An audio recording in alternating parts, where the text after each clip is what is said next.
Welcome to Cartoonist Kayfabe. My name's Ed Piskor. I'm Jim Rugg. We're going to be looking at 2 volumes of the 3-volume set of Waiting for Food, Robert Crumb's placemat drawings that he drew while in restaurants. First, Jimmy, what do you have? While waiting for food. I have a notebook drawing zine that is available on my Patreon, patreon.com/JimRugg. You can download this collection of ballpoint pen notebook drawings. I figured if we're looking at Crumb drawings, this is about as drawing-centric as my work gets. You can download this along with maybe a dozen other out-of-print zines and mini comics on my Patreon. You can see a lot of my original art, scripts, the process that I make the comics I make, and a lot more on patreon.com/JimRugg. Red Room Comics in the Wild, Murder on the Dark Web for Fun and Profit is the name of the game in the Red Room universe. You could get your hands on any single one of these issues, and it will be a complete reading experience. If you like the comic, go grab another, give it a try, and the more you read, the more you understand the universe we're talking about here, man.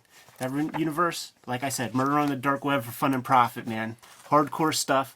We have a trade paperback collecting issues 1 through 4. It's going to hit the shelves November 9th, I believe, with about 50 pages of additional stuff from a first draft to character designs to commentary tracks, man, to hip you into the mindset that goes into making Red Room comics.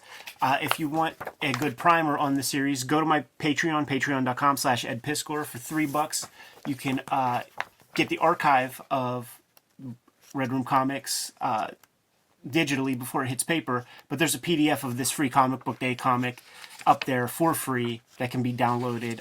Hit up my link tree in the description below this video to get any of the stuff that I just showed you. But first, man, let's take a look at these Waiting for Food books, Jimmy. Some of this material came through Pittsburgh at the Biennial when Robert Crumb was being sort of the headliner at one of our famous Carnegie Biennial shows in 2006, 7, something like that. That sounds right. And one of the things that I made note of that you actually don't get here is a lot of whiteout. Yes. I noticed on those things, man, and wine stains and stuff. So these books were put out before artist editions were a thing, which is kind of unfortunate. It is. That would be cool to see. It would have been fantastic if these were treated with photography rather than the same kind of like scanning process that we do with our proper comics. Because the toil you're missing a lot in terms of the artist's hand when you just scan it for these kinds of purposes. It also reveals so much to me because his sketchbooks also, you see him white out, like in the Crumb documentary or different places, and the obsession of that, but also like he's such a virtuoso drawer, it's kind of reassuring to me that there's some whiteout being possibly applied on some of these. Yeah. If you're a waiter or waitress and your guy's sitting at the table and like this comes up, it has to be magic to you. It's kind of magic to me. Yeah, you hope you hope so. I feel like there are 2 kinds of people that go through life, and one of them it'd be like, oh, that's nice. They just aren't paying attention to what's around them. You're probably right. Also, by the way, man, those restaurants in France, awful pokey. These are pretty tight illustrations that look like they take a long time to draw. A lot of ink on there, a lot of marks on these placemats. I don't know. Is this a better dinner here? It looks like that one took a long time. You see all of, you see these background images, and this ain't Homestead back there, man. They just operate at a slower, more relaxed place in France. This kind of stuff makes sense to me. I'm looking around the restaurant, I'm drawing what I see, but then when you see like complete strips and stuff, yeah, like wow, compulsive drawer, man. Late 90s too. Like this is mature, late period stuff in a lot of ways. Yeah. His sketchbooks that were reprinted, Taschen's putting them out now, man. Like they go pretty late around this period too, when he was still really living life on paper as he'd been doing for years and years. This looks like do I detect a brush in use on some of these things? It's a heavier line. Yeah, maybe. Is that a brush pen? Maybe he's pulling out. Yeah, getting the Pentel. Drew Rob Liefeld. Yeah, these are just wild. This is the inspiring stuff where you realize Also, how like much is he eating out? you just have to put in that time. Yeah, that's for sure, man.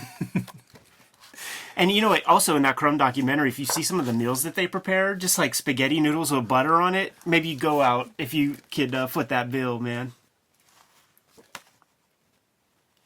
It's amazing the amount of drawing that he's done in his life. Able to eyeball perspective with the best of them.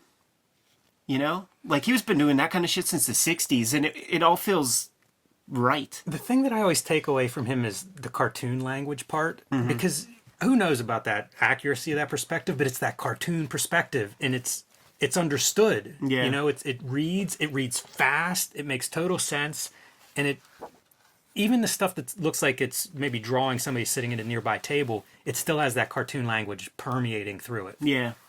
The lettering, all of it has that part. Heck of a serif font that guy writes, man. You see people like crib his serif font, which I always thought was funny. Hey, man, you know, if you're going to steal, right? Yeah, sure. I would always, once I started looking at Crumb, like I would still that background hatching that he would do, because it would either be a shadow of characters or it would be like a spotlight, you know, where like the edges, especially in panels, you would see it. You know, like you can see it, for example, like here, you know, where like your edge might go off to black. Right. These are first published by Oog and Blick before Drawn and Quarterly wisely jumped in and started putting some of these things out. There. Is this the artist Kaza? That is Chris Cool. The art we looked at that a couple of weeks ago. I bet that's who it is. I bet it's from, you know, some convention or something. I wonder. The Kayfabers will know.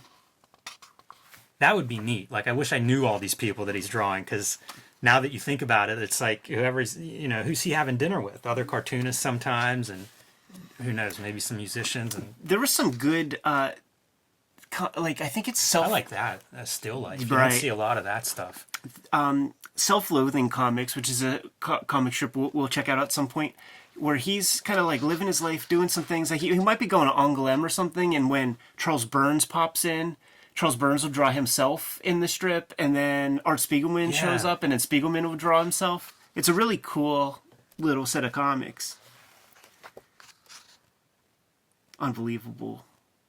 This kind of thing should not work. I know. You know, it's just scribbles that define that cliff, and it looks amazing. It's a great little landscape. Even the clouds, same deal, where it's like, that set of marks, I don't know about clouds with that. It's that old thing of like, you're not drawing lines, you're drawing texture, you're drawing space, and you know, put enough of them in the right order and work on this stuff long enough, and it starts to come out, man. Could this be Conrad Groth? He would have been about that age, I feel. Makes sense, right?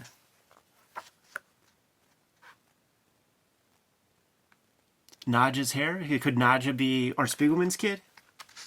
Who knows? Yeah, I'm trying to figure like July, is he coming in for Comic-Con? He's a believer of aliens and stuff, this guy.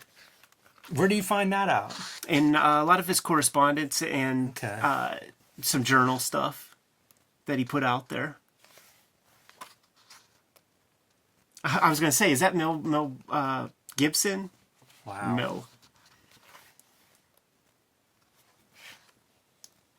Yeah, really bizarre to think like what he's drawing from, right? It's just whatever's going through his head. He passed some magazine on the way in about Mel Gibson, some tabloid shit. Always been that way, man. In that third volume of Hip Hop Family Tree, I included a page where he got a hold of Sophie's Word Up magazine, and he's just drawing rappers and stuff. These scenes are just beautiful. Yeah, very reminiscent of his sketchbooks. Totally. Which we'll put under the microscope at some point as well, man. Because like these are like that top 100 list of the 20th century that Comics Journal did. The sketchbooks are a part of it, and as a holistic artist, I think those are more important contributions to comics and art than his actual comics. I love these. Any of these ones that are like a scene, like some observed scene that he's drawing, you really get to see like the drawing chops come out. Yeah. prepping for his book of Genesis. Yeah, that's what I was thinking. Timeline, like that must be one of the things going through his mind. The shading on the face too was something that I would always be impressed by when I started looking at his stuff. He was a big devotee, man, and studier of the Wally Wood double lighting. And in my young correspondence with Spain Rodriguez, like I would receive these like drawings and stuff back from him, were in just letters where he's talking about how like he and Crumb were like chasing a better understanding of that Wally Wood like kind of double lighting, backlighting stuff, and he would draw little diagrams. Did you send him shit. some Del Keown's Pit? I bet you he would have liked that shit, to be honest. Rest in peace, Spain.